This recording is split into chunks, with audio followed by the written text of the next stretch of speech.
Goed, baie welkom by vanaand se studie. Ons is in Openbaring hoofstuk 10. Openbaring hoofstuk 10. Ons het die vorige keer begin met hoofstuk 8 vers 2. En dit was van die 6 basyne. En ek het genoem die basyne is 'n trompet en elke trompet wat afgeblaas word is 'n begin van 'n teken. En 'n teken van God se oordeel. Wat kan jy onthou van wat was nogal 'n groot saak wat heeltyd gebeur het? Hoeveel het gesterf? Hoeveel was vernietig? 'n derde. En uiteindelik van die mense wat gesterf het, was daar hoeveel? Die laaste basyn? Hoeveel mense het gesterf? Ook 'n derde. Mooi.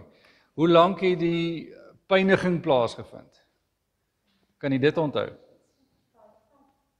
5 of 6 maande. As hy mooi. Goed. So dis die wiskunde gewees van die hele van die hele Bybelstudie, was dit die wiskunde. Daar was nie baie wiskunde nie, maar wat het ons geleer uit die feit dat dit 'n derde is? Hoeveel bly oor as jy 'n derde wegvat? 2/3. Dis genade, 2/3. In die natuur 2/3. In die mensdom 2/3. En dit ons moes verstaan uit van die eerste 6 basyne. Ons gaan vanaand oor na hoofstuk 10 en 11 en die 7de basyn blaas eers aan die einde van die 11de hoofstuk. So, maar tussenin het ons iets soortgelyk wat ons gekry het toe ons Openbaring 4 vers 1 tot 8 vers 1 gedoen het. En dit was wat? Ons het gesien daar was 7 seels. Eers was dit die troonsaal wat vir ons geopenbaar is. En ons kom eintlik weer terug troonsaal toe aan die einde van hierdie gedeelte. So jy sal dit ook raak lees. Dis hoekom dit belangrik is om kronologies te lees, maar verstaan dat dit in dele gebeur wat presies gelyk plaasvind. Maar in een deel word 'n deel van meer as 'n ander deel. So wanneer ons hulle nou bo mekaar sit, aan die einde van hierdie derde deel, wat ons nou mee besig is, deel 1 net vir hersiening, is Openbaring 1 tot 3, Openbaring 4 tot vers 1 tot 8 vers 1 is deel 2, Openbaring 8 vers 2 tot 11 vers 19 is deel 3. Dit is deel af wat gaan oor die aardse stryd. En dis basies die agtergrond wat ek wil gebruik om vir u die heels of die geestelike stryd nou verder te vat. En nou gaan ek die wisselwerking vir u gee. Want as ek die geestelike stryd stry, dan moet dit gaan die vers wees wat ons heeltyd in gedagte gaan hou. Efesiërs 6 begin met, want ons stryd is nie teen vlees en bloed nie. Ons stryd is nie teen vlees en bloed nie, maar teen wie? Wie kan dit onthou? As hy teen die bose geeste in die lig. En nou sê ons maar, die mense is dan so boos. Dis waar, want die mens is die anti-kris en die valse profeet. Maar hulle word gedryf deur wie? Onthou jy daar die put?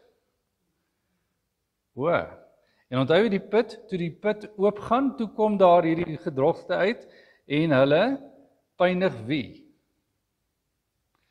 En dit moet jy onthou. Die gedrogte pynig die wat ongehoorsaam is aan God.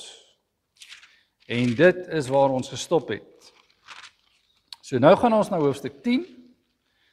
En net soos ons gesien het met Openbaring 7, is hier nou 'n tussenin gedeelte. Want ons het gesien, daar was 'n engel en die engel het geblaas. En ons sien iets van die engel. Dan, van hoekom het hy geblaas? Dan 2, engel blaas. 3, engel blaas. 4, engel blaas. 5, 6. En wag ons vir die 7de. Nou gebeur daar niks nie, hoofstuk 10, 11, tot by vers, eers by vers 15, tot by vers 14, niks nie, en dan eers die 7de engel. Wat is hierdie verse 10 tot vers 1 tot 11 vers 14 dan? Wat was dit in die vorige deel, net hoofstuk 7? Kom ons hersien gou 7. Want ek wil hê jy moet heeltyd hierdie boek in sy geheel bymekaar hou. Want hierdie boek is nie, vat hier 'n stukkie en skud hom af en los, hulle is geheel, alhoewel hulle gelyk loop in plaas van sien ons, die Here gee in deel 1, die 7 gemeentes die troos aan die gemeentes wat volhard, gee elke keer 'n troos. Die wat volhard, ek sal vir julle wat gee? 'n Keursteen, 'n wit kleed. Ek gee vir julle wat? 'n blyplek. Julle sal weet waar ek is. In deel 2, hoofstuk 7 sê, die wat verseël is, sal niks oorkom tydens die oordeel. Dit was die troos in hoofstuk 7. Reg. En wie is die verseëldes? Almal wat aan God behoort. Nou is ons in hoofstuk 10 en 11, van wie gaan hier gepraat word? Weer van dieselfde mense, die gelowiges. Soos 'n troosdeel wat by vers 1 van hoofstuk 10 begin. Kom ons lees dit.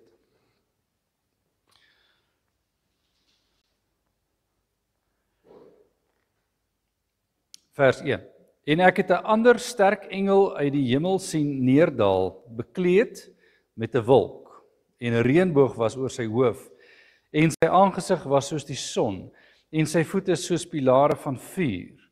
En in sy hand het hy 'n geopende boekie gehad, en in sy regtervoet, en hy het sy regtervoet op die see gesit, en sy linkervoet op die land.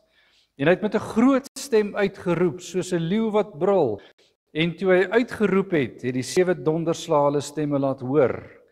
Dan vers 4, en die 7 donderslae, en toe die 7 donderslae hulle stemme laat hoor het, wou ek skrywe, maar ek het 'n stem uit die hemel vir my hoor sê, verseël wat die 7 donderslae gespreek het, en skryf dit nie op nie. Goed, daai eerste 4 verse sê wat vir ons? Hoe begin die visioen? Ek het 'n sterk engel uit die hemel sien neerdal. Goed, so daar was nou, by elke bassein was daar 'n engel. Nou sien ek 'n nuwe engel, 'n sterk engel. Hoe lyk hy? Hy was bekleed met 'n wolk. En 'n reënboog was oor sy hoof, en sy aangesig was soos die son, en sy voete soos pilare van vuur. Van wie is dit al gesê? Ja, en watter hoofstuk ons het gelees? As dit Christus is, watter hoofstuk? Hoofstuk 1. Christus is geopenbaar in hoofstuk 1 vers 9 tot 20.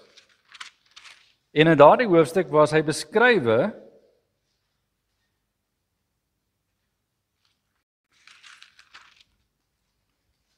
kyk bietjie na die beeld van Christus. Ek wil jy moet gou daar lees.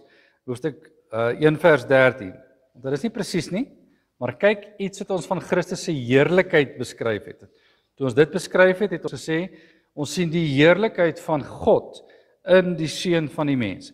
Vers 13 en ook 1 lees, en tussen die 7 kandelaars, een soos die seun van die mens, met 'n kleed aan wat tot op die voete hang, en gegord om die bors met 'n goue gordel. En sy hoof en hare was wit soos wol, soos sneeu, en sy oë soos 'n vuurvlam. Sien die vuur? Sy voete soos blink koper wat gloei soos in 'n oond, en sy stem soos die stem van baie waters. So wat sien ek by hom? Ek sien iets van sy heerlikheid.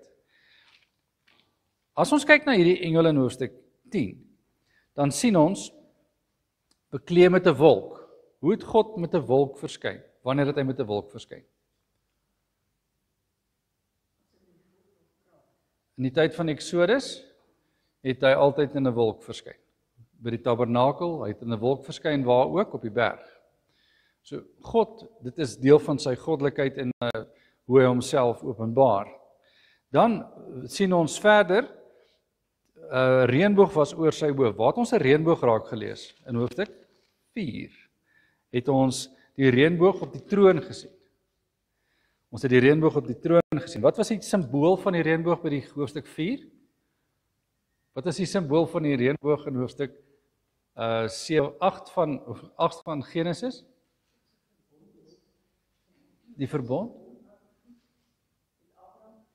Nee, nie met Abraham nie, met wie was op die boot? Goed. Okay. Ons bly nou maar in die geskiedenis waar dit pas. Abraham. Nee, nie Abraham nie, Noag.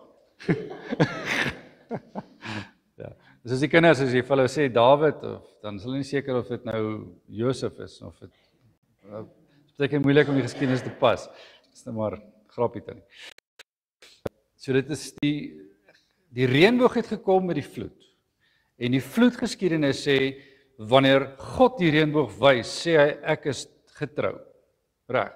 So iets van die goddelikheid van die wolk, die goddelikheid van die reënboog word gewys, die trou van God word gewys en dan aangesig soos die son, wat het met Moses gebeur toe hy die heerlikheid van God het afgekom het van die berg? Hoe het sy aangesig gelyk? Geblink. Hoe het Elia en Moses gelyk op die berg en Jesus self toe die disippels daar was met die verheerliking? Geblink, selfe. So dis 'n verheerlikingsgedagte van die son, soos die son. Dan, sy voete is soos pilare van vuur. Dit het ons nou gesien net in die beeld van Christus in hoofstuk 1. Pilare van vuur. Hoe het die pilare van vuur gelyk in die Egiptiese uittog in die woestyn? Die vuurkolom was ook 'n pilaar van vuur wat die Here gegee het. Goed. Nou is die vraag, wie is dit? Is dit regtig 'n engel?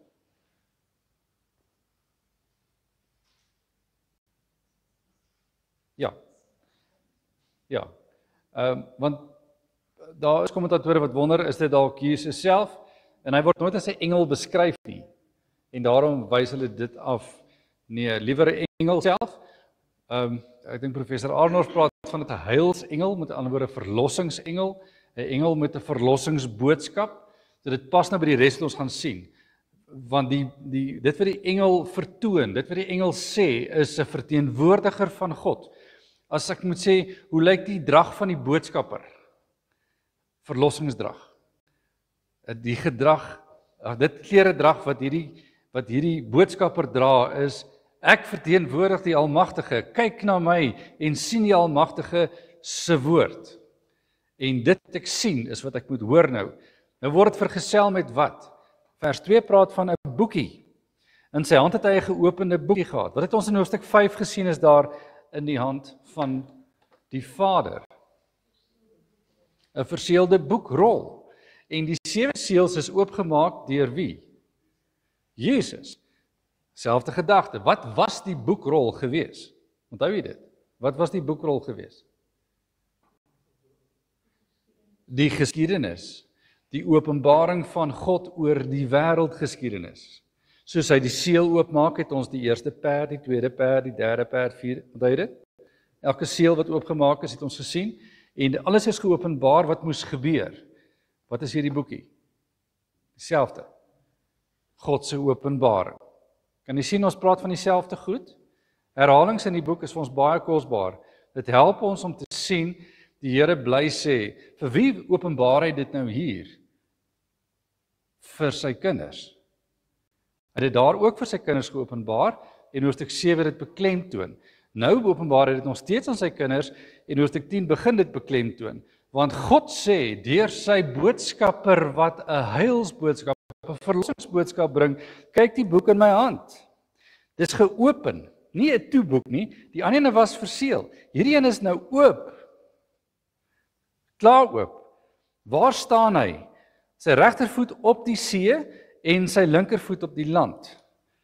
En dit beteken in die antieke wêreld net bloot dit, hy het soewereiniteit oor die aarde en die see, wêreldwyd. Goed, so die soewereine boodskapper van God, want hy verteenwoordig God, in sy almag, het 'n boodskap oor die geskiedenis. En hierdie geskiedenis word nou uitbasyn.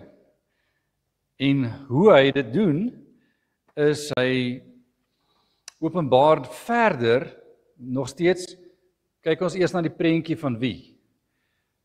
As hy dan praat met 'n groot stem, soos 'n leeu wat brul, het jy al, ek was eendag by die dieretuin daar in Pretoria, waar ons is nie ver, ons is nog eentjie weg van die kamp af van die leeu's, toe brul daai een leeu so, maar dit bewe soms so, dit is, ek weet nie waar kry hulle die klankie, maar hy kom maar vol diep af uit, en hy so woes, En dan raak jy bewus van, dis nie waar jy wil speel nie. Dis nie waar jy sommer net wil gaan droog maak nie. Jy wil nie net daar wees nie. Die gebrul van die leeu sê iets van mag. Reg. En wat kry ons hierna? Na die leeubrul word uitgeroep 7 donderslae het hulle stemme laat hoor. Nou, die getal 7? Wat sê? 'n volmaakte boodskap word verkondig. Deur wie? Weet jy? 7 donderslae. Vir persoonlik is wie? Dit weet ons nie. Maar wat sê hulle? Kom ons hoor. Toe die vers 4 sê, die 7 slaat hulle stemme laat hoor, en ek wou skrywe, sê Johannes, en toe hoor hy 'n ander stem. Waar hoor hy 'n stem? Waar kom hierdie stem van? Vanuit die hemel. Wie sal dit wees?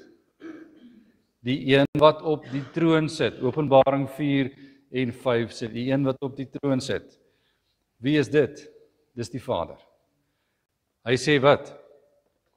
Dit wat gesê is gesê, maar dit moet toegehou word. Dit moet verseël word. Dit moenie geskryf word nie. Want as dit geskryf was dit dalk in die boek. Wat is dit wat geskryf is? Sou moes word. Wat is dit wat geskryf moes word? 'n Oordeelsaankondiging, waarskynlik. Maar ons het nie die antwoord nie. Hoekom sou die Here dit van ons weghou? Is die Here nie onregverdig as hy sekere goed van ons weghou nie? Nee. Ek het die dag die gesprek gehad met iemand gevra, hoe goed sou dit wees as ons geweet het hoe die dag voor my dood sou lyk? Sou jy rustig wees oor jou dood? Nee, ek dink nie jy sou nie. Spaar die Here ons daai angs. Ek dink hy spaar ons die angs van die sleg. Maar hy gaan wel vir ons groot deel van die Openbaring gee, maar hy gaan dit van so breë verfkwas van die Openbaring gee. Hy gaan nie vir ons die fyn kwasie met die ingekleurde deeltjies gee nie. Maar die 7, die volmaakte boodskap van die donderslae is vir ons verseël. En die Here hou 'n deel van sy oordeel terug. Ons weet nie wat dit is nie. Wat ons sien tot met vers 4. Tot en met vers 4 het ons gesien dat die Here 'n boodskapper, 'n groot, sterk engel, of 'n sterk engel, nie groot nie, maar 'n sterk engel, het hy gebring, sodat Johannes kan sien, die almag van God word hierin vergestald, en ons sien, dit is oopgemaak wat nou gaan gebeur, en ons hoor die soewereine, magtige aankondiging, deur die een wat mag het op die aarde, en toe word daar gesê, wat gaan gebeur? En dit is verseël. Maar alles is nie verseël nie, net daai wat gesê is verseël. En nou vers 5. En hierdie selfde engel, die engel wat ek op die see en die land sien staan het sy hand na die hemel opgehef en hy het gesweer by hom wat tot in alle ewigheid lewe, wat die hemel geskaap het en wat daarin is, en die aarde en wat daarin is, die see en wat daarin is, dat daar geen tyd meer sal wees nie. Wat het hierdie engel gedoen? Hy het 'n eed afgelê voor die Skepper God, dat tyd nou verby gaan. Met ander woorde, dat die einde van tyd aangebreek het. Wat beteken dit? Dat die oordeel aangebreek het. Wanneer ons in die laaste deel van Openbaring lees, gaan ons lees, alles is verby. Dit is verby. Dis daardie woorde wat jy nou hoor, wat ons later in Openbaring lees as, dit is verby. Wat is verby? Die oordeel is, die tyd van genade is verby. Die tyd wat ons in moes leef tot op daardie dag, dit waarvoor ons gewag het, is nou hier.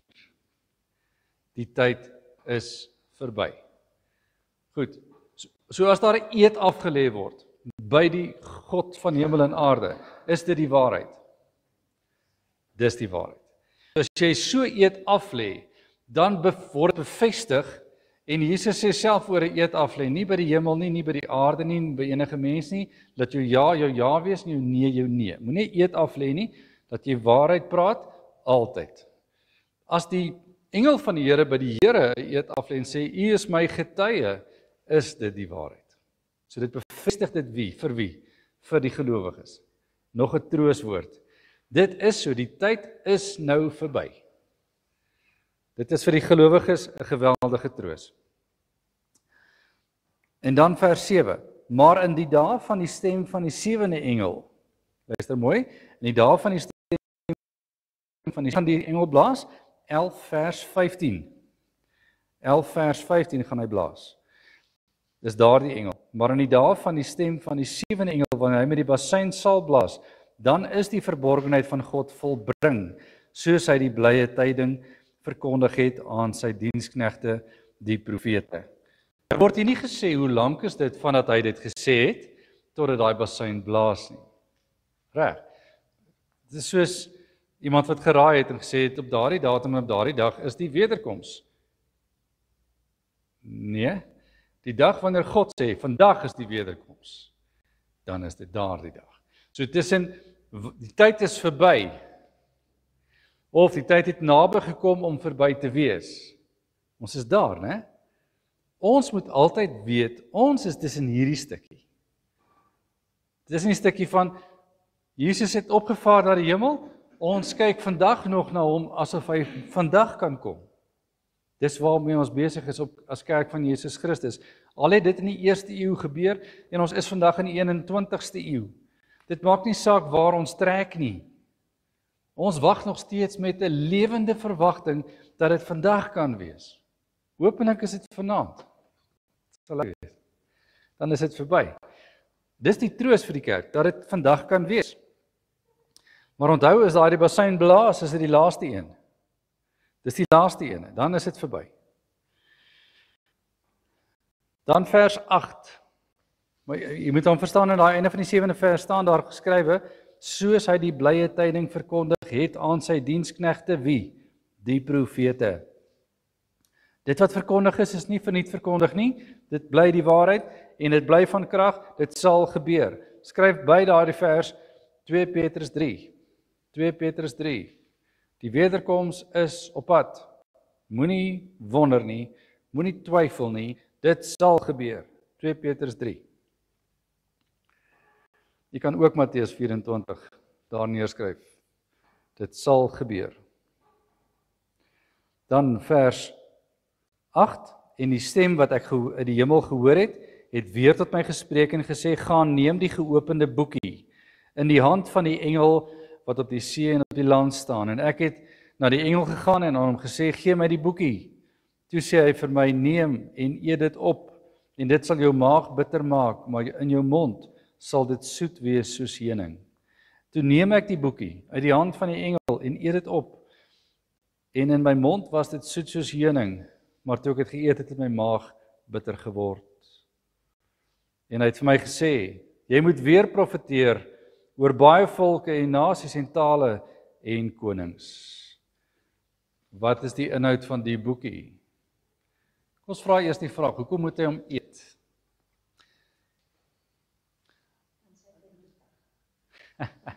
Dan is hy? Nee. Dit gaan nie oor die vernietiging van die boekie nie. Dit gaan oor die boekie moet deel word van die een wat dit eet. Jesegiel 3 vers 1 tot 3 is die agtergrond. Wanneer Jesegiel 'n profesie kry, eet die boek, dan moet hy die boek eet. Die boek moet deel van hom word. En so moet hy eienaarskap neem van hierdie inhoud van die profesie. En wanneer die evangelie verkondig word, moet elkeen wat die evangelie verkondig, dit glo met hulle hele hart, hulle hele siel en hulle hele verstand en dit verkondig, want dit is die waarheid. Dit moet deel van jou word. As hulle vir jou sê, as hulle jou leer op teologiese skool, hoe moet jy voorberei? Jy moet eers eet. En as dit jou gevul het en jou versadig het, dan kan jy dit bedien. Dis die beeld, dis die prentjie. Onderwysers, ek seker het baie dieselfde gewerk. Ek moet eers die vak vat, die les instudeer, die les ken, en dan die les oordra, nie net as dooie boekinligting nie, maar lewende feite. En 'n goeie onderwyser, as ek reg, doen dit so, dat dit nie klink soos 'n boek se inhoud wat ek nou net vir jou verduidelik wat ek vandag die les afhandel nie. Ek wil vir jou dit gee soos lewende materiaal. So dit moet in jou wees. Dan word dit deel van die ander. Anders is dit iemand se boodskap wat jy soos 'n koerier vat. Ek kry die pakkie en ek gee vir jou die pakkie. Ek lewer net vir jou 'n pakkie af. En hierdie is nie in my nie. Dit was by my. En ek gee dit net vir jou. Jy vat dit verder. En as jy dit nie drink nie, word dit nie deel van jou. Hoeveel het al so 'n boodskap gekry? En hom nooit gaan oordra nie, want hulle het hom nog nooit ingeneem nie. Dink oor die konsep. As ek, neem dit nou maar soos hier, ons sit hier en leer almal iets. Ons lees die Bybel, ons bestudeer 'n boek. En party dae is dit so. Ek het baie klasse bygewoon waar ek die dag nie saam met die professor geëet het nie. Baie. Hoekom? Of jy's te moeg, of daar het iets gebeur, jy was emosioneel nie op 'n goeie plek nie, en jy neem dit eenvoudig nie in nie, en dan moet jy dit weer gaan leer. Want jy het dit nie saam met hom geëet die dag nie. Hy het dit in hom gehad, ek weet dit. Want hy het nie 'n nota nodig gehad om dit oor te dra nie. Dit was deel van hom. En so het my professore menige lesse aangebied. Want jy kon dit by hulle proe. En ek bedoel, dit is die saak van die boekie eet. Die boekie moes deel word van Johannes, want hy is op Patmos, gevangene in die Here Jesus teen hierdie wêreld. En wat hy is een van min apostels wat oorgebly het in die lewe, wat nie vervolg is en gedood is nie. Maar die vervolgde kerk weet wat hierdie saak is. Dat die vyandskap teen die Christendom geweldig was in die tyd van Rome, in die 1ste eeu, en die keiserlike aanbidding, en die geweldige gevare waarmee hulle fisies moes rekening hou. Dat jy hierdie boekie moes sluk, maar so sluk, dat hierdie laaste versie, lees die laaste versie. Hier is die evangelie. Hy het vir my gesê, jy moet weer profeteer oor baie volke en nasies en tale en konings. Dis hoofstuk 11 se inhoud. Maar wat het ons gesien, hy eet die boekie, en ons het 2 smake.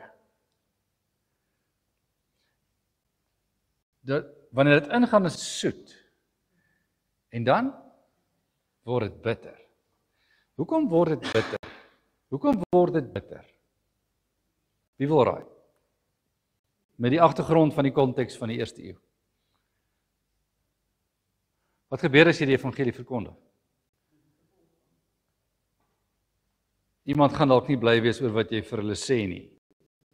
Iemand gaan dalk nie geniet oor wat jy verkondig nie. En daar was baie wat aanstoot geneem het, want dit was vir hulle afgryslik om Jesus, die Christus, as koning bo die keiser te aanbid. Hulle het nie daarvan gehou nie. Hulle het ook nie van hierdie Christelike kerk gehou nie. Hulle het nie gehou van waarvoor hierdie kerk staan nie. Hulle het eerder gehou van hulle veel gode, maar nie dat daar net een God is nie. Dit het nie van gehou nie. En die stryd was geweldig. Kyk maar byvoorbeeld na Filippi as 'n stad. Wat het Paulus gedoen? Hy het 'n bose gees uit 'n vrou uitgedryf. En skielik is daar chaos in die stad, want sy kan nie meer geld maak vir die ambagsman nie. Of sy kan nie geld maak vir die mense wat haar besit het nie. En toe is daar oproer in die stad. Paulus word geslaan en hy word in die gevangenis gegooi. Waar kom die teestand vandaan? God het hier 'n mens gered van die dood. En mense sê, ek het nie meer geld nie. My besigheid is geknou. Jy het my sak gevat, Paulus, sterf. En dis die doel. Kyk na die disippels van die Here Jesus, wat as apostels gefunksioneer het in die tyd van vervolging, en vra die vraag af, was die mense lief vir die evangelie. Dit is so soet smaak, maar die maag hou nie daarvan nie. En die effek daarvan is geweldig. En dis 'n bitter bediening. En dis 'n bitter stryd. Hoofstuk 11 vertel 'n bietjie meer daarvan. Goed, kom ons gaan aan. So verstaan die wet en die smake. Die lê daarin dat die Here die evangelie tydperk bepaal. Hoofstuk 11 begin met die woorde: en 'n riet soos 'n stok is aan my gegee. En die engel het gestaan en gesê: staan op en meet die tempel van God en die altaar en die wat daarin aanbid. Maar die voorhof buitekant die tempel moet jy uitlaat en dit nie meet nie, want dit is aan die heidene gegee.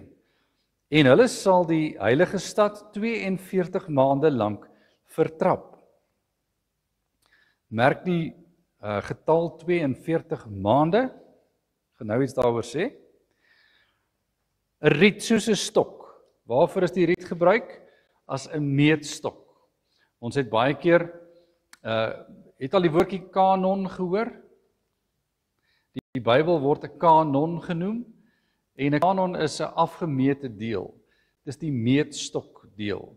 So die 66 boeke staan bekend as die afgemete woord van God. So dit is wat die woordjie kanon beteken.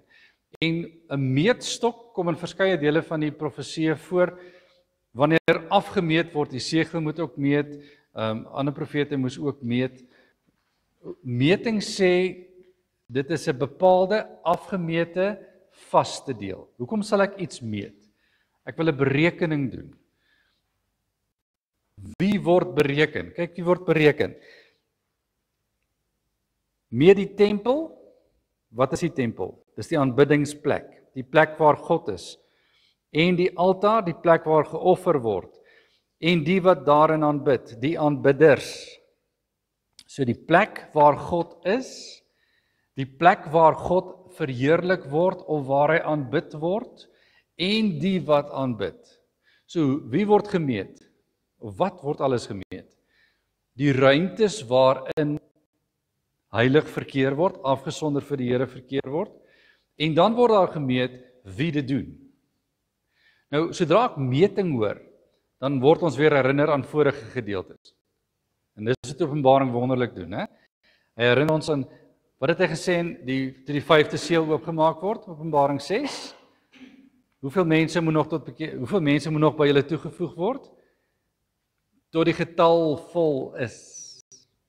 So die gelowiges is afgemeet. Hoeveel mense is gered? 12 maal 10 maal 10 maal 10. Reg.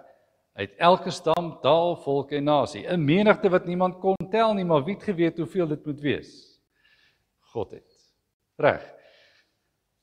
So wanneer God meet en sê, meet jy, want ek sal vir jou wys wie, dan bedoel hy dit. Wanneer gemeet word, is dit afgemeet en vas. Dan sê hy, wat moet jy nie meet nie? Die voorhof buitekant die tempel moet jy uitlaat. Dit moet nie deel van die meting wees nie. Dit word aan die heidene gegee, en heidene hier beteken ongelowig. En hulle sal die heilige stad 42 maande lank vertrap. Die heilige stad kan enige stad wees. Maar watter stad is gewoonlik die heilige stad? Jerusalem, né? So as Jerusalem vertrap gaan word, wat gaan jy doen met Jerusalem? Hoe gaan jy hom vertrap? Wat gaan jy doen as jy hom vertrap? Jy gaan vervolg, jy gaan verdruk, jy gaan vernietig, jy gaan nie omgee wat jy doen nie. Want vertrap is nie 'n woord wat altyd word vertrap ooit in 'n positiewe konteks gebruik. Nee, dis altyd negatief. So vertrap is eintlik 'n probleemwoord. So daarom moet jy verstaan, vertrap 42 maande lank. Onthou nog steeds die getal. Vers 3 sê, en ek sal aan my 2 getuies gee, dat hulle met sakke bekleed 1260 dae lank profeteer. Nou die getal 1260 dae en 42 maande is gelyk aan dieselfde tyd. Goed, so kom ons kyk, hoekom die Here twee tye gee wat dieselfde tydsduur is. Hoekom sal hy dieselfde tydsduur gee? Vir die afgemete deel, die tempel, die altaar en die aanbidders. Uit die aanbidders kom daar nou twee getuies. Hoekom twee getuies? Deuteronomium leer, in die getuienis van 2 of 3 staan dit vas. So hoeveel is die minimum aantal getuies? 2. Goed, dit kon 3 ook wees, die Here het nou hier gekies vir 2. Maar in die getuienis van 2, dink jy dis waar die Jehova getuies die 2, ek weet nie, maar maar wat doen ons nog steeds as ons evangelisasie doen? Ons doen dit 2. Ons gaan 2 saam uit. Ons gaan deel nog steeds 2 traktaatjies uit. Ons gaan praat nog steeds 2. Want wat het jy in 2? Jy het 'n maat. Jy het ondersteuning en jy het vrymoedigheid. So ons doen, is ons uitreikings doen baie keer 2. Jy gaan 2 na hierdie bed toe, die een bed by die een, ander bed by die ander een. En so gaan ons mekaar aflos en so gaan ons saam die evangelisasie doen. So nee, vergeet maar van die Jehova getuies. Ons doen dit by dien. Hoekom? Want die getuienis van 2 staan vas. Dit is universeel. Goed. Maar vanuit hierdie afgemete deel word 2 getuies gegee om vir hoe lank? 1260 dae wat te doen? Profeteer. Wat het in vers 11 gaan vir die vorige hoofstuk? Jy moet weer profeteer oor baie volke en nasies en tale en konings. Daardie profeteer word deur wie gedoen? Die 2 getuies. En die 2 getuies is die simbool van wie? Raai. Ja, want die afgemete deel is wat? Die tempel, die altaar en die aanbidders. Reg. So dit behoort aan wie? Aan God. So die Ou Testamentiese kerk en Nuwe Testamentiese kerk is deel van hierdie afgemete deel. So Openbaring 7 gesê het, dit is deel van die afgemete deel. So is dit nog steeds deel van die afgemete deel. Maar nou is ons in die tydperk en die tydperk word beskou as die tyd vanaf hemelvaart tot wederkoms.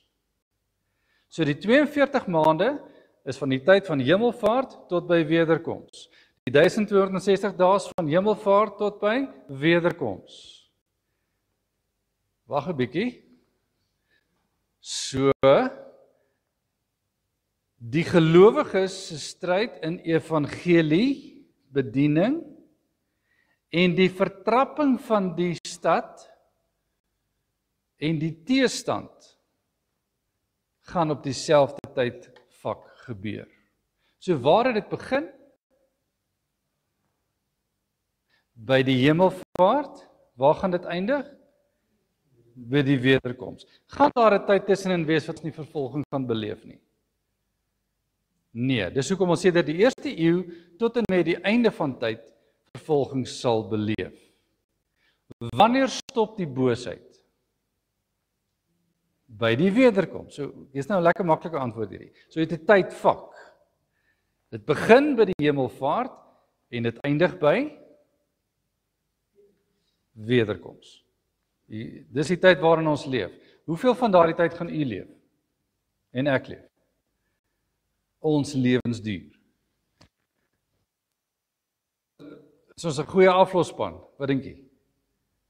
Elke geslag Christelike kerk het 'n stokkie gegee sodat ons die stokkie kan vat en ons deel doen. Sien die prentjie? Voorwaarts Christenstryders. Ken jy die lied? Jare terug gesing. Voorwaarts Christenstryders. Wie is lus vir die stryd? Niemand is lus vir die stryd nie. Maar wanneer kan ons ophou met die stryd?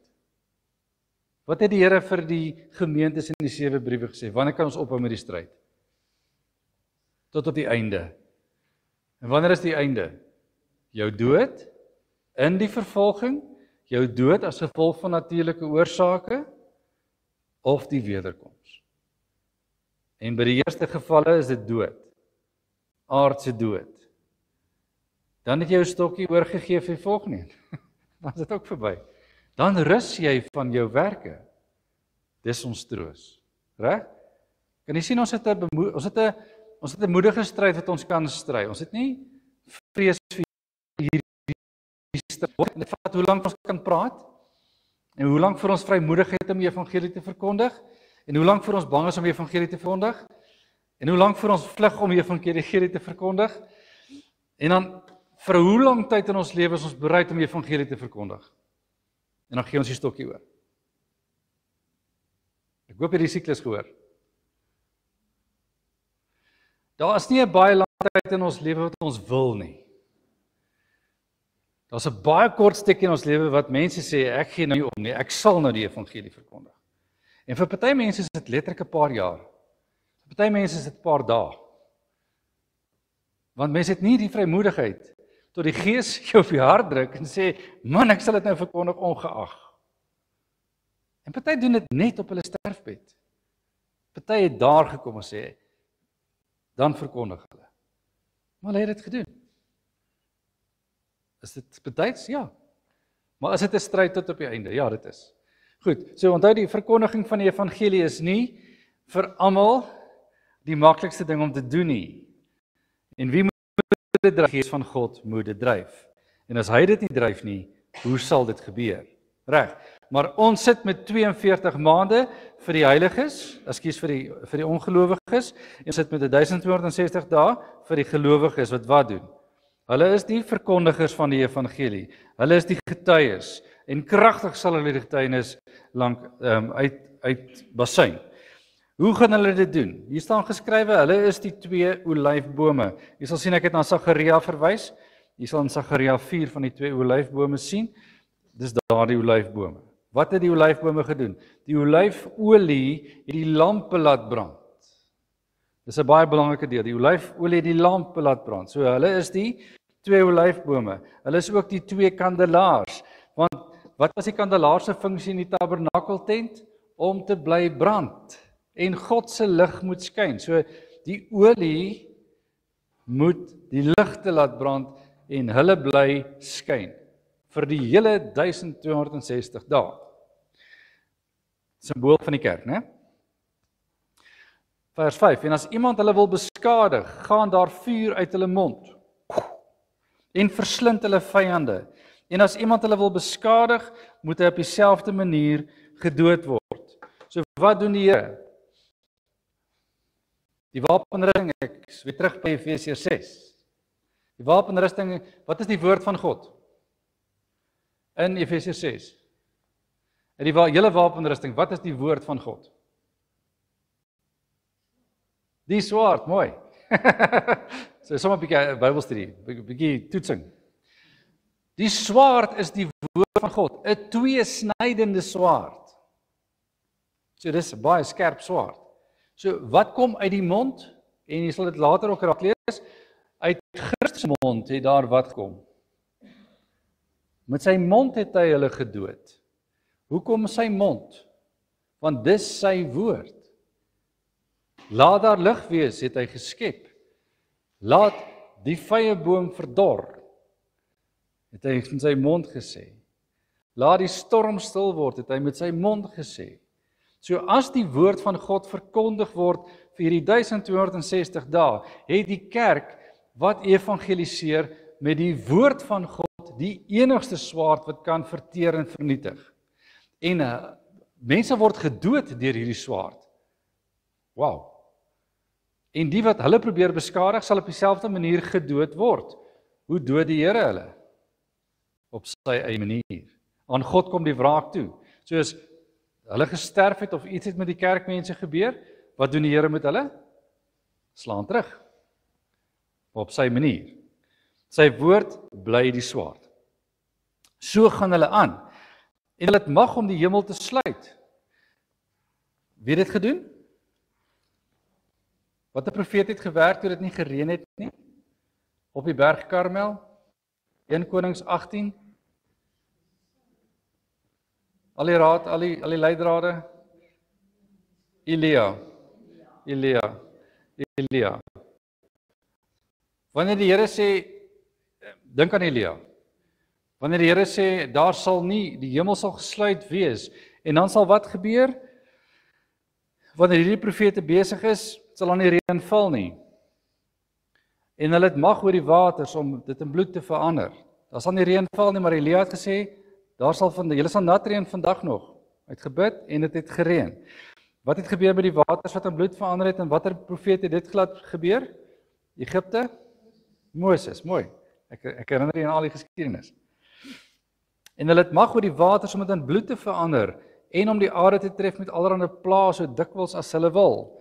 So ons hoor die profeet Elia, ons hoor die profeet Moses. Hulle was ook 2 profete. Wie was op die berg van die verheerliking? Elia en Moses. Interessant hoe dit ook na vore kom. Goed, so 'n simbool van profete word hierdie 2. So ons sien nou in Sagaria 4, hulle moet die lig laat brand.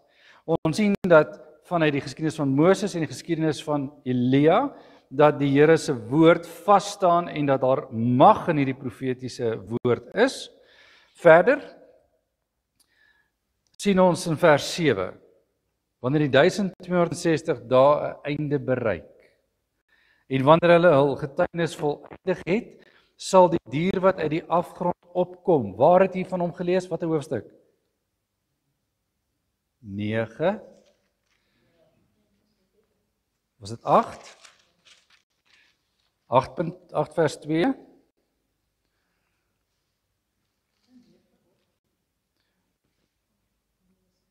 Waar het ons gesien van die afgrond? 9 vers 2. As hy, het hom. Wat gebeur? Aan die einde van hierdie tyd kom daar die magtige een wat gekry het. Wat het hy ontvang? Hy het mag ontvang om oop te sluit. Wat het hy ook mag voor? Om uiteindelik saam met die anti-kris en die valse profeet teen die kerk van Jesus Christus in opstand te kom. Dit is op pad. Dit is reeds in die gang en dit is op pad. So daardie selfde 9 vers 2, een wat by die put oopmaak. Ek lees dan vers 7. Sal die dier wat uit die afgrond opkom teen hulle oorlog voer en hulle oorwin en hulle doodmaak.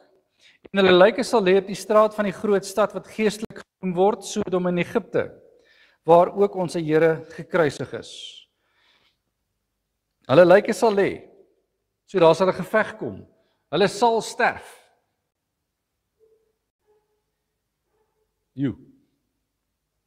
Dis nou hartseer. Hulle sal sterf. Hier sal 'n ewige geveg kom en dit sal lyk asof die kerk vernietig word. Hulle lyke sal lê op die strate wat genoem word, op die strate van die plek wat genoem word, Sodom in Egipte. Gedeelik van Sodom? Genesis 19.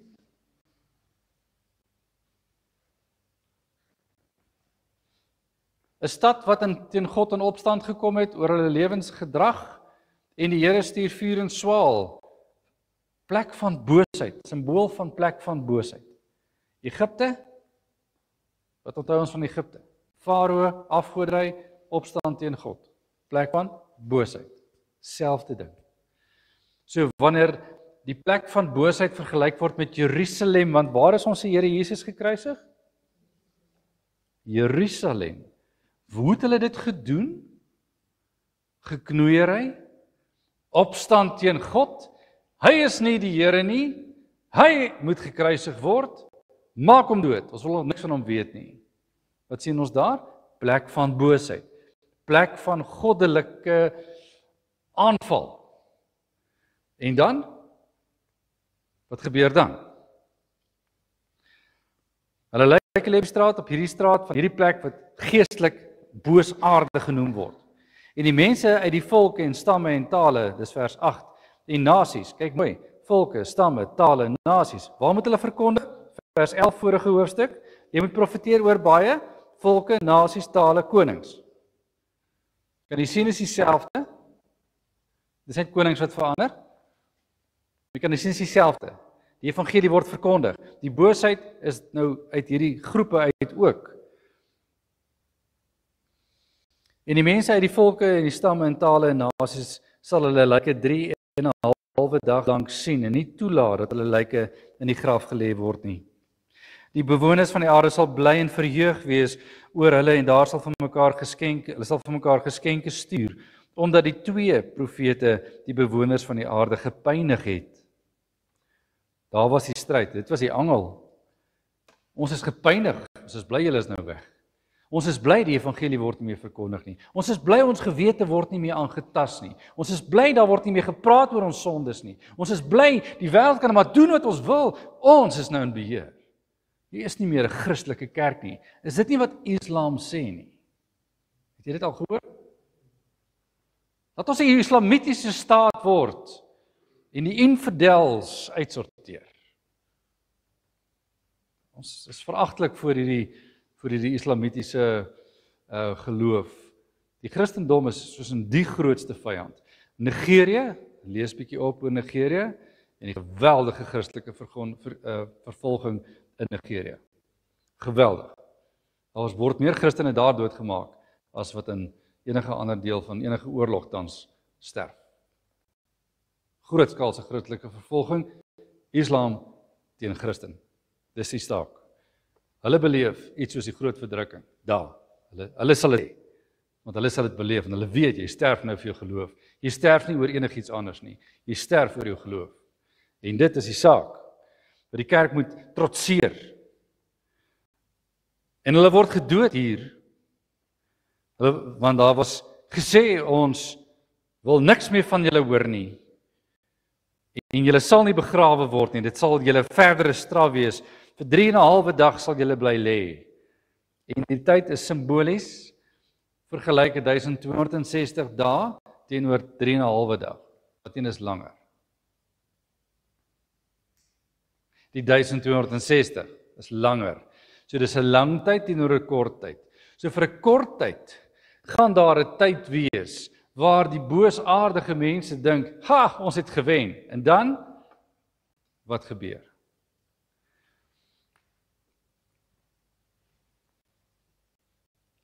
En na vers 11, en na die 3 en 'n halwe dag het 'n gees van die lewe uit God. Het 'n gees van die lewe uit God in hulle ingegaan.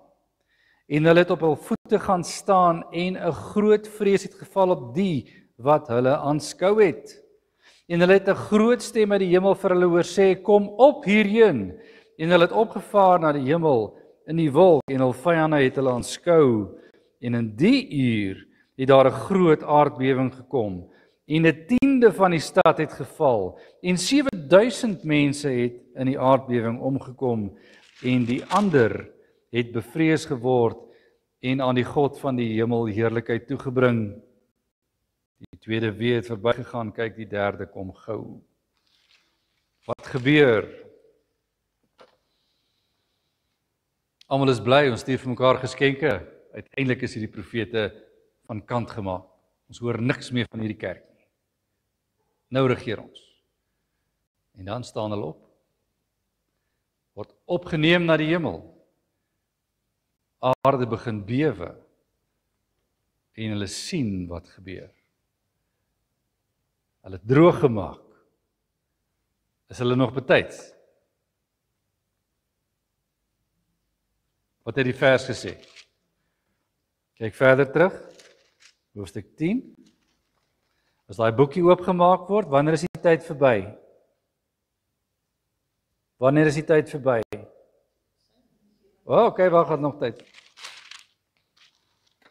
Maar hoeveel is dood? 7000 is dood en 1/10, wat van 1/10? Wat staan daar van 1/10?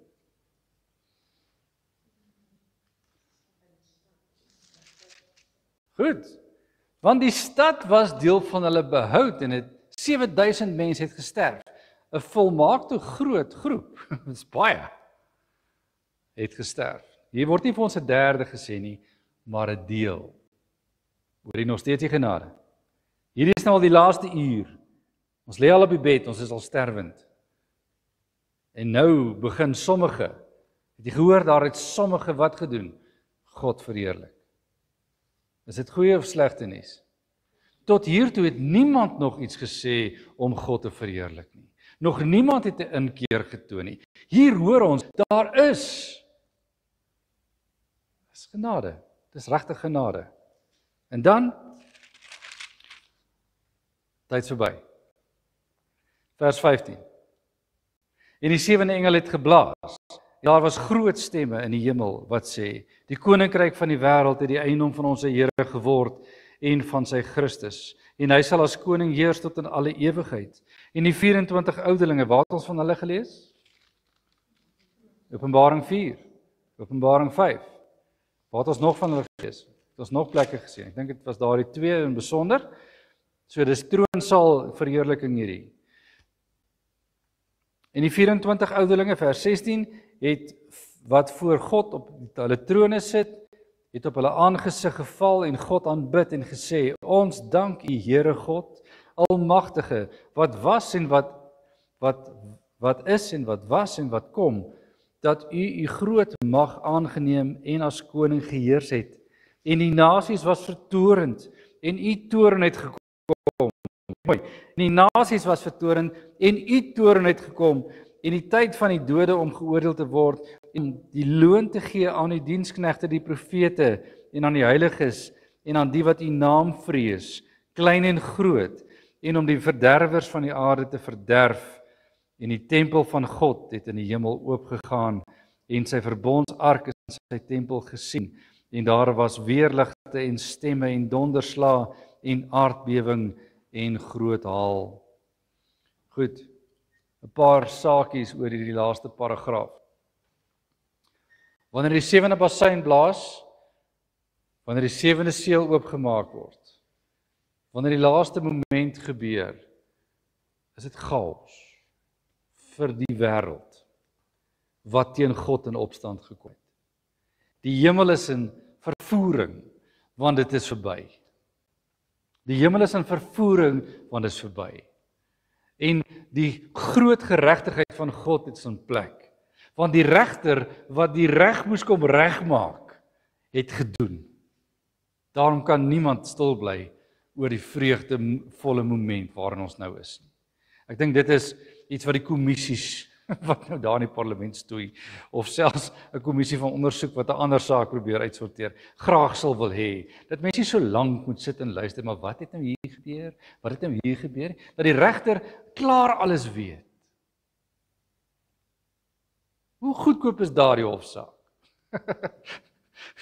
God weet klaar en oordeel nie. En hy skei die skape van die bokke. Hy maak klaar. Daarom het die loflied gepas. Want dis wat die ouderling sê. Kyk mooi na hulle woorde. Ons dank U, vers 17, dat U groot mag aangeneem en as koning geheers het. Ons soek almal 'n koning. Maar 'n koning wat tande het.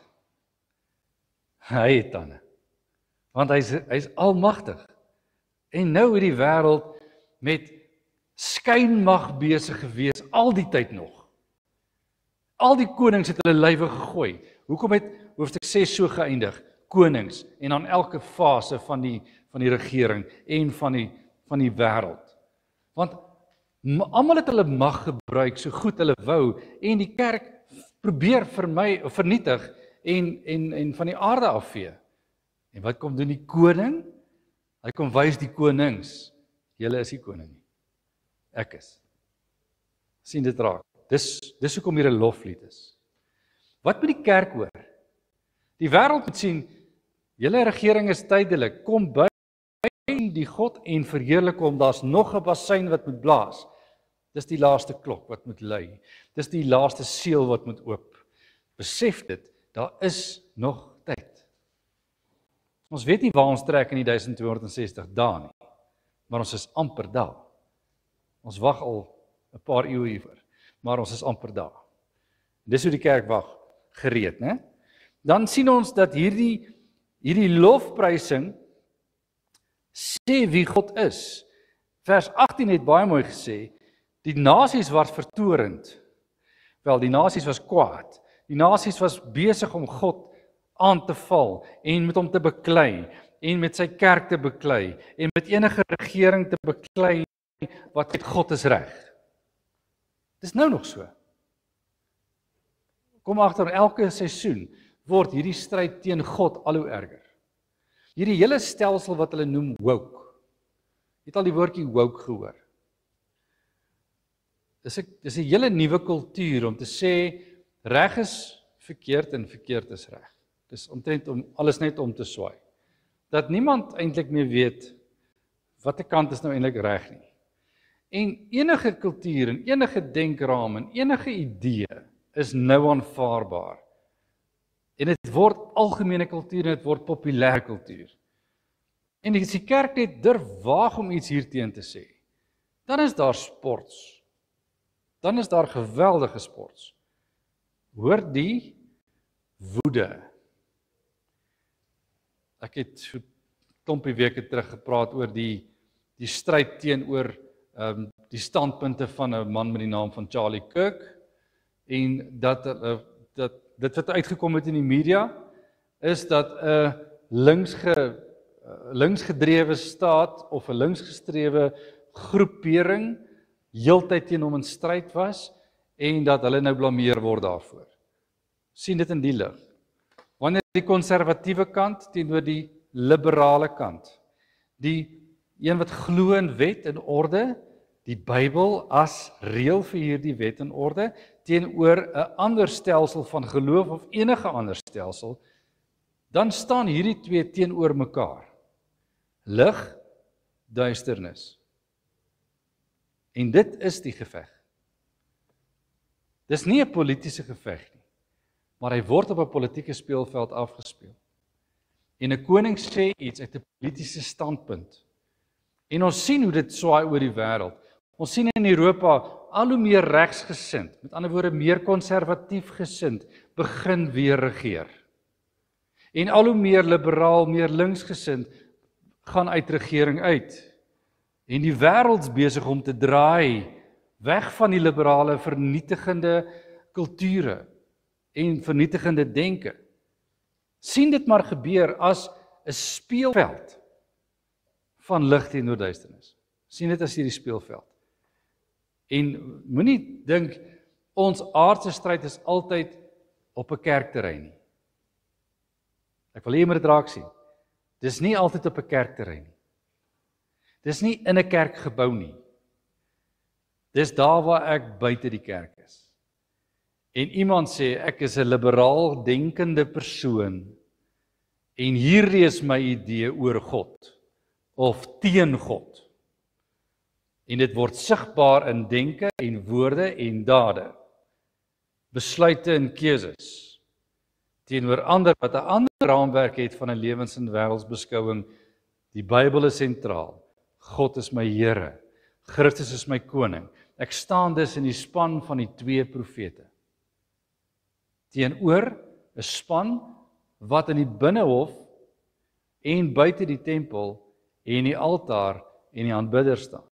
En die twee se stryd is geweldig. En ons moderne kultuur in die jaar 2025 is verseker nie 'n maklike een nie. Want dit is denkraam liberaal, denkraam konservatief, Bybels Christelik gesentreerd teenoor hierdie ander kant. En die twee, jy sal sien hoe speel dit uit in die media. Daar's verseker groot stryd tussen hierdie twee magte. En die kerk sukkel om te wen. Gaan ons verloor? Nee. Gaan dit lyk of ons verloor? Ja. Reg. So verstaan dit en daarin lê die bemoediging hiervan. Wanneer die 7de bassein blaas, is wie met ons op die einde. Kyk na die laaste vers. Jy moet net die laaste vers onthou. Want almal is kwaad. Maar wanneer die Here geoordeel het, is daar net een ding oor. Die tempel van God het in die hemel oopgegaan. Die tempel is God, die simbool van God se teenwoordigheid. En sy verbondsark is in die tempel gesien. Die simbool van God se teenwoordigheid. Kyk ook na Openbaring 21, jy sal sien, die tabernakel het onder tussen ons. Die tabernakel word daar genoem, was tussen die mense. Dit is God se teenwoordigheid. God se teenwoordigheid. Daar is vrede wanneer God met ons is. Daar is nie 'n voorhangsel nie, jy sal dit daar sien, want jy kan nie die tabernakel sien as daar 'n voorhangsel is. Want Christus het die voorhangsel geskeur. Ons is by die Here. Dis die troos vir die kerk.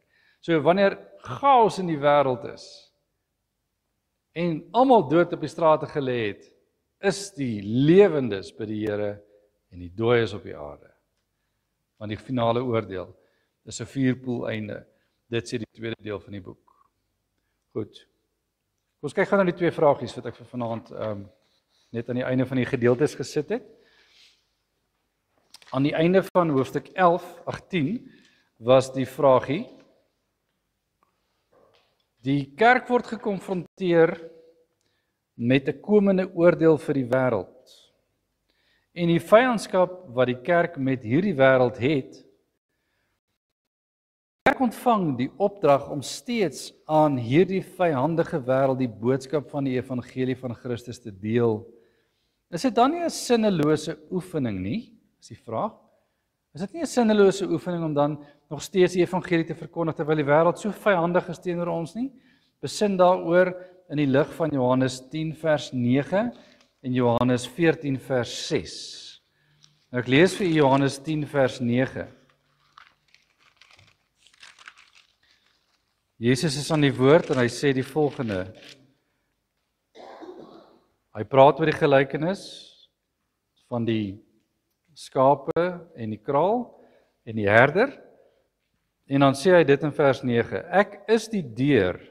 As iemand deur my ingaan, sal hy gered word en hy sal ingaan en uitgaan en veiding vind. Johannes 14 vers 6. Jesus antwoord hom: Ek is die weg en die waarheid en die lewe. Niemand kom na die Vader behalwe deur my nie. Wat is die inhoud van evangelieverkondiging? Wie is die inhoud van evangelieverkondiging? Wanneer die profete, die twee getuies, die kerk van Jesus Christus, Christus verkondig hulle die deur. Hulle verkondig die weg, die waarheid en die lewe. En so is daar hoop vir almal tot op die laaste bassein. Kan jy dit hoor? Dit is sinneloos nie. Dit voel so. Want jy kan nie sien nie.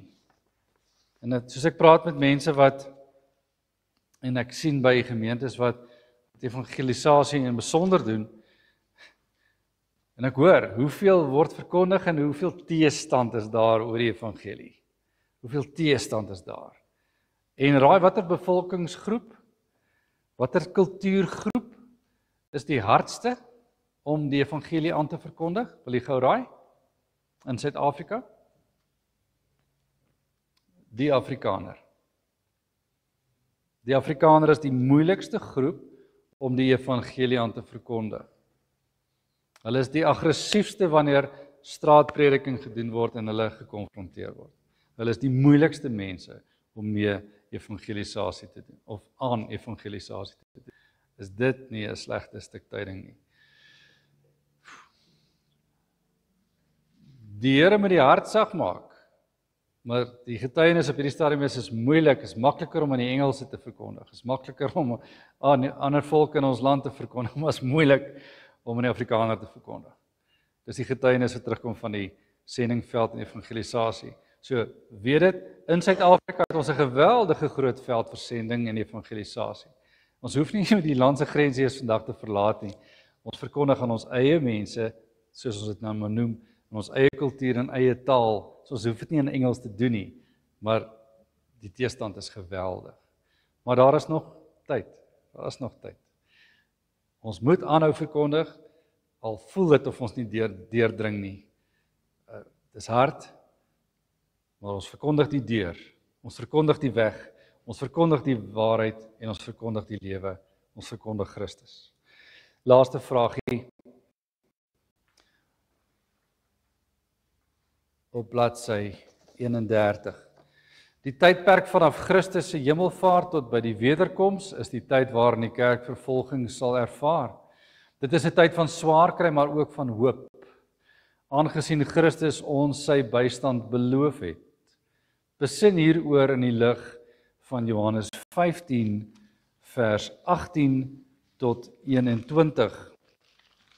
Nou, Jesus is daar met sy laaste gesprek met sy disippels besig, staan bekend as die laaste onderwysing. So hulle is in die bovertrek op die aand voor Jesus gekruisig word. En hy deel met hulle hierdie woorde wat vanaf vers 18 so lees: As die wêreld julle haat, moet julle weet dat hy my voor julle gehaat het. As julle van die wêreld was, sou die wêreld sy eiendom lief hê. Maar omdat julle nie van die wêreld is nie, maar ek julle uit die wêreld uitverkies het, daarom haat die wêreld julle. Onthou hier die woord wat ek vir julle gesê het, 'n diensknegt is nie groter as sy heer nie. As hulle my vervolg het, sal hulle julle ook vervolg. As hulle my woord bewaar het, sal hulle julle woord ook bewaar. Maar al hierdie dinge sal hulle aan julle doen ter wille van my naam, omdat hulle hom nie ken wat my gestuur het nie. En die vraag hier staan dat dit is 'n tyd van swaar kry, maar ook 'n tyd van hoop, aangesien Christus sy bystand aan ons beloof het. Hoekom word ons vervolg? Ons is volgelinge van Christus. Wie wil die wêreld nie volg nie? Christus. Wie verkondig die twee getuies? Die deur, die weg, die waarheid en die lewe. Hoekom wil hulle nie die weg, die waarheid en die lewe hê nie? Want hulle ken nie die Vader nie en hulle ken ook nie die Seun. Hulle ken nie die verlossingsweg nie en hulle haat die God wat hierdie verlossingsweg vir hulle gee. Hulle wil hom nie ken nie. En as die Here nie hierdie wonderwerk doen nie, sal hier niemand tot geloof kom nie. Jy het gehoor daar in 'n ander stuk, in die heel laaste stuk voor die basuin geblaas het, dat mense besef het, ons het verkeerd gedoen. Wanneer dit gebeur, is ons by Ninive. Wat het Ninive gedoen? Grondige bekering. Wanneer ons besef waar ons is, en die wêreld besef dit, is die wêreld op 'n ander plek. Maar weet dit, vervolging sal daar wees. Want party glo nie dat hulle skade doen nie. Onthou die apostel Saulus, voor hy Paulus geword het die kerk vervolg en gesê, dis reg, ek doen God 'n guns. Ek doen God 'n guns. Weet, dis vir die sekerheid in geloofsvervolging tans is. Mense glo hulle doen God 'n guns. Goed, dis hoofstuk 1 tot 11. Enige vrae of opmerking oor vanaand se stukkie? Vra gerus.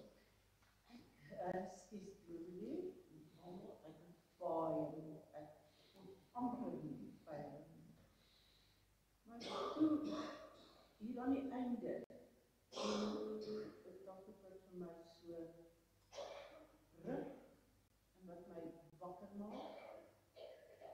Ons was op hierdie reis vandag, Pretoria toe en terug, en daar was 2 mense saam met my in die kar. En ons het baie gesels oor alles, oor Suid-Afrika, oor die skool, oor die chaos. En toe praat ons oor, ek het ongelukkig gisteraan, was daar 'n spreker, net voor die 9 uur nuus op die radio. Ek weet nie wie van julle het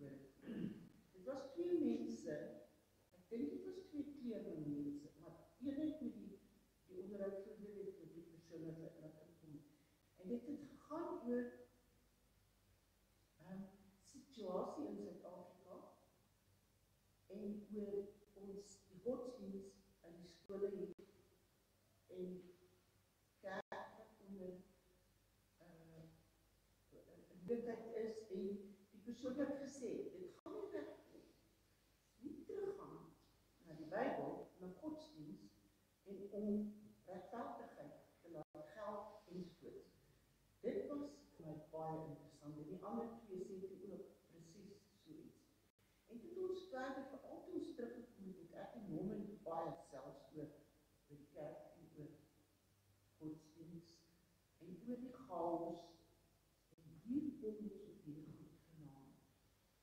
So dit wat die vanaand doen, ons gesê, was alles oor dit wat ons ook vandag gepraat het. En ons kon ooreenstem, daar was baie chaos, maar daar was ook die troos, dat daar baie mense is wat voel soos wat ons voel, en wat sterk staan en stryd, en wat glo, daar sal die dinge se reg. Baie goeie opmerking. Dis baie waar. Die wêreld, ons weet nie altyd van mekaar waar ons beleef waar die stryd is en dat ons 'n hinkering het na om dit wat chaos is in die wêreld weer reg te probeer trek. Maar dat ons bly in stryd met 'n liberale gees. 'n Gees wat wil vernietig en 'n gees wat wil alles uit die put uitbring en dat alles wat chaos is moet chaos bly hou hier. Dat die donker net moet heers. Dit is daar. Maar dat daar ligdraers is wat saam met die twee profete, twee getuies stry. Daai program het 'n stryder getoon. Daar is uit baie velde uit stemme wat dit wil doen. Dis nie altyd eenvormig nie, maar hoor die stemme. Is dit nie God se genade nie? Dis verseker God se genade dat ons dit hoor uit verskillende platforms, uit verskillende dele. Ek hoor dit uit verskillende tale. Ek hoor dit uit verskillende groeperinge. Wat ons? Die Here is besig. Die Here is besig. Dit kom nie net uit ons volk uit nie, kom uit ander volkere ook. En dit is belangrik dat ons dit sal raak sien en dis 'n goeie opmerking. Dankie daarvoor. Nog enige opmerkings of vrae? Goed.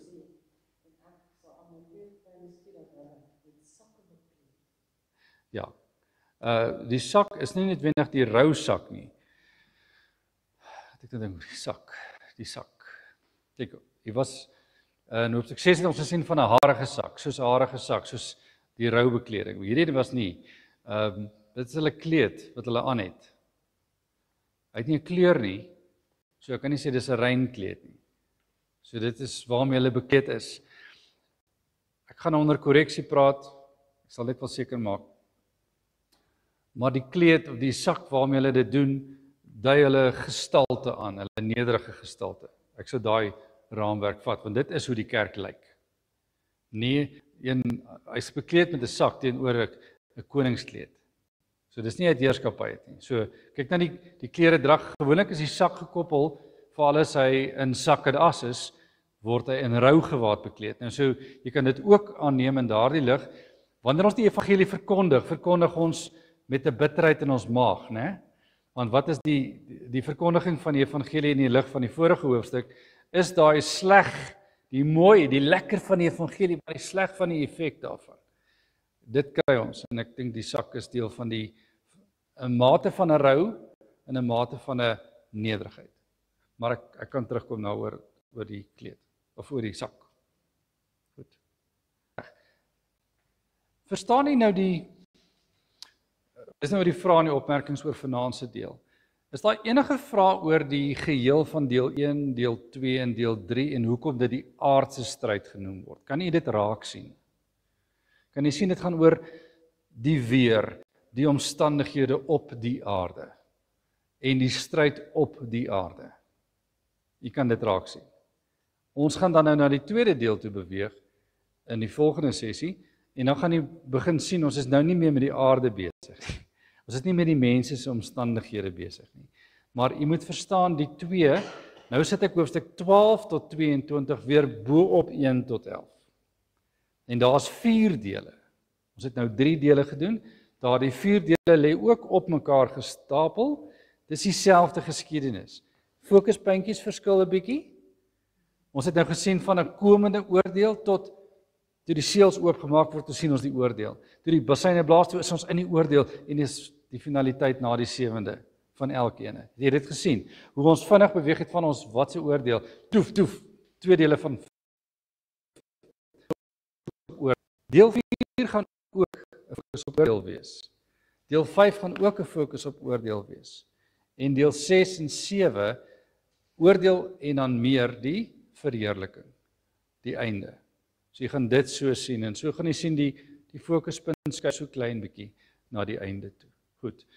Maar meer daaroor dan by die volgende. Ek het iets gewonder, hoe beskryf hulle hierdie tyd van die tot by die wederopstaan as 42 maande. Is dit baie lank 42 maande? Die simboliese getalle, daai getal het nie noodwendig 2, die vraag is hoekom 42?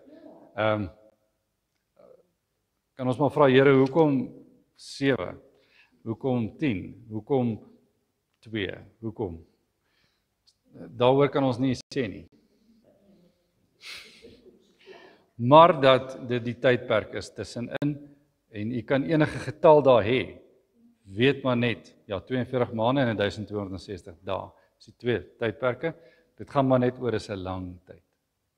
Want nog niks in die boek het 10 dae in die briewe gelees.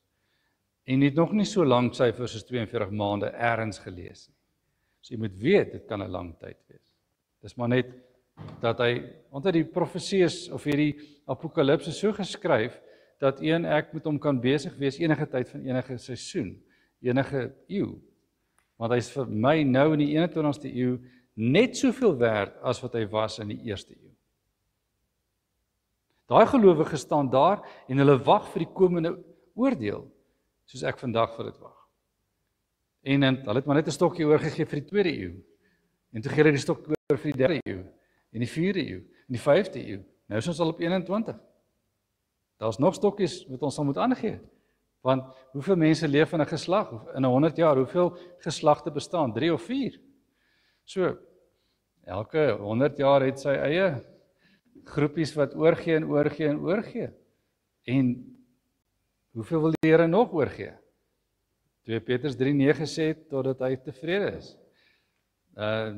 Openbaring 6 by die 5de seël sê totdat die getal vol is. Sjoe, okay, nou moet ons maar wag. Want die Here bepaal die tyd, die uur, die datum en die hoeveelheid mense wat moet sterf. Jammer. Meer kan ek nie sê nie. Goed. Wat van hom? Dit is ook waaroor ons gesels het. Dis so iemand. Hy's 'n wenner, want hy het gesê hy was verkeerd. So hy's nou weer 'n wenner. En dit dryf ook mense weg. Ja, hy het 'n blaps gemaak en hy erken dit. So kom ons aanvaar dat hy dit erken en verstaan hy het droog gemaak. En eintlik moes hy van die begin af gesê het, wag bietjie. Maar ons kan almal maar fout maak en hy sal nou onthou, daar staan nie eers 'n engel kan vir jou dit sê nie. So, moenie vir die engel luister nie. Moenie vir die engel luister nie.